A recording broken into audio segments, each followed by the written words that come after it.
নিজেকে ভালোবাসুন, যত্ন করুন। আপনি নিজেকে ভালো না বাসলে কেউ আপনাকে ভালোবাসবে না।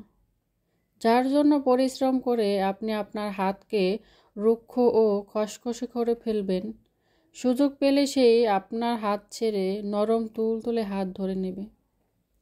একটা সময় হয়তো ভাবতেন আর নিজের যত্নর প্রয়োজন নেই, কিন্তু অতি ভুল। আপনি নিজে ভালো না থাকলে অন্যকে ভালো রাখা সম্ভব নয়। একটা অসুস্থ মানুষ কখনো অন্য একটা অসুস্থ মানুষের সেবা করতে পারে না, এটাই বাস্তবতা। শারীরিক সুস্থতার মতো মানসিক সুস্থতাও জরুরি। নিজেকে ভালো রাখার জন্য যা যা করতে হয় করুন। ভালো খান, ভালো পড়েন, ঘুরতে যান, সর্বোপরি নিজেকে সময় দিন। অন্তত দিন শেষে বলতে পারবেন, নিজেকে সান্ত্বনা দিতে পারবেন। আর তা না হলে শুধু আফসোসই থাকবে। মনে হবে, আহা, কার জন্য হাতের যত্ন নেইনি, কার জন্য চুলের যত্ন নেইনি, কাকে নিজে না খেয়ে খাইয়েছি, নিজে ভালো না পড়ে পড়িয়েছি।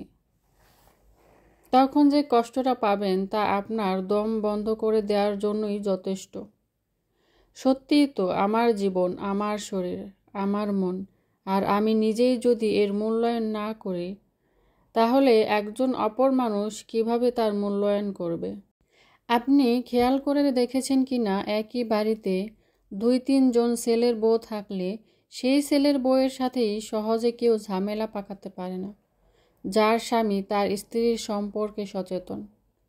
সেই বউকে উল্টাপাল্টা কোনো কিছু বলার আগে মানুষ 3-4 বার ভাবে। এমনকি আপনি আপনার প্রতি কতটুকু সচেতন তার ওপরও নির্ভর করে কে আপনাকে কিভাবে ট্রিট করে। অনেকে প্রশ্ন করেন, আপনার পোস্টে কমেন্ট করা যায় না কেন? উত্তর হচ্ছে, অযথা ব্যক্তিগত জীবনে নেগেটিভ মন্তব্য চাই না, কারণ মানুষ এমন এক প্রাণী, সে সর্ব অবস্থায় আপনার দোষ খুঁজে বের করবে। ঠিক সেই বিদুইন ব্যবসায়ী উটের মতো। স্ত্রীকে উটের ওপর বসিয়ে নিজে হেঁটে যাচ্ছিলেন, তখন একদল পথচারী বলল, লোকটা স্ত্রীকে উটে বসিয়ে নিচ্ছে আর নিজে হেঁটে। 2 জনই বসে যেতে পারত। তখন ব্যবসায়ী সহ 2 জনই উটে চড়ে যাচ্ছে। এমন সময় একদল বলল, লোকটা এতটুকু মায়া নাই উটের ওপর। তখন সে নিজে নেমে স্ত্রীকে উটের পিঠে বসিয়ে নিয়ে যাচ্ছিল। এমন সময় আরেক দল বলল, লোকটা কত বোকা, নিজে হেঁটে যাচ্ছে আর স্ত্রীকে উটে বসিয়ে নিয়ে যাচ্ছে। অর্থাৎ মানুষকে সন্তুষ্ট করা খুবই কঠিন, তার থেকে নিজেকে সন্তুষ্ট রেখে যদি পরিবার, পরিজন, বন্ধু বান্ধবকে সন্তুষ্ট রাখা যায় সেটাই করুন। প্রথম প্রায়োরিটি নিজের জন্য। ভালো থাকুন, নিজের খেয়াল রাখুন। So take care of yourself.